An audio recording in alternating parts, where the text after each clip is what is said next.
Good afternoon, everyone. Thank you very much for the new invitation. I was very happy for it. The topic of this distinguished conference are not the professional field of my main research interest. I will only briefly comment on some aspect of working condition and teacher health in Argentina. The deep crisis in which today society finds itself affects all areas of life, including school, which is seen as a social, political, and cultural node. Examining the working condition of teachers with emphasis on their health and pathology related to their task is a way to explore the cause behind unsustained strike and leaves and to seek deeper answers that simplest accusation of irresponsibility. The historical analysis of education in Argentina reveals that it was adopted as a mechanism of social control since the end of the 19th century. The creation of the modern compulsory, free, and universal school was a key tool of the nation state to shape citizens and manage the social body. The school played a decisive role in the formation of a middle class, especially among the children of immigrants who saw in the education an opportunity for social advancement.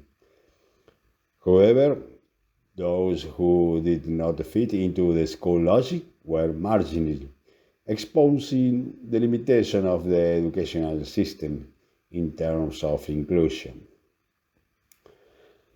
During Peronismo, educational reforms generated the attention which the teaching staff due to their liberal and secular training, in contrast to the state policy of the time, which introduced an education more oriented towards technical works and the ideals of the state.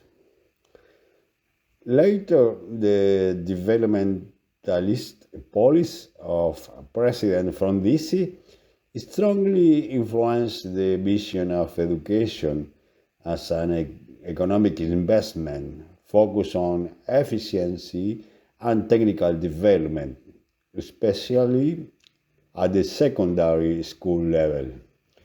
These models reduce pedagogy to a matter of productivity, subordinating educational goals to the demand of the labor market.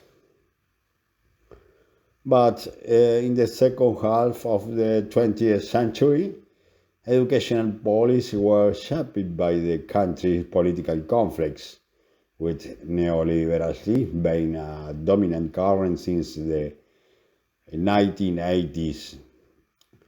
This model imposed structural adjustment that made teaching works precarious, deteriorating working conditions in public educational institutions, and affecting the stability of educational professionals. Neoliberalism promotes a reduced state that abandons its role as a producer of goods and service, limiting itself to facilitate the accumulation of capital by dominant economic groups.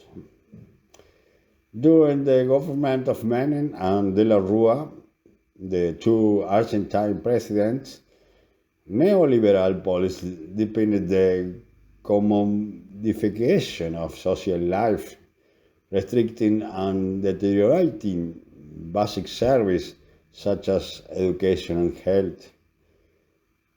This contributed to an increase in poverty, social exclusion, and the dissatisfaction of basic needs, exacerbating the working condition of teachers who, in the context of precariness, face higher levels of stress and exhaustion that impacting their health.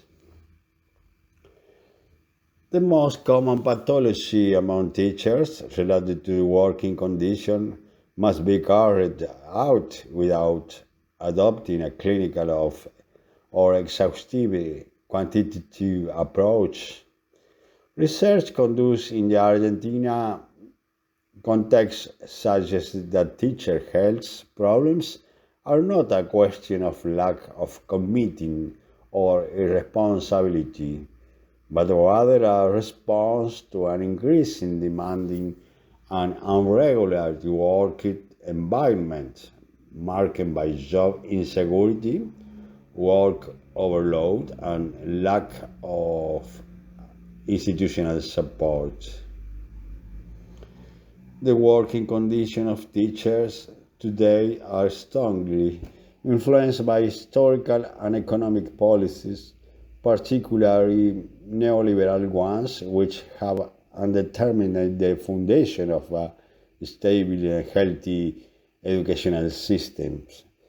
The health problems affecting teachers cannot be addressed without taking into account these structural frameworks that generate high levels of stress, exhaustion, and lack of job protections, seriously affecting their physical and emotional well-being. Thank you very much for your attention. Thank you very much.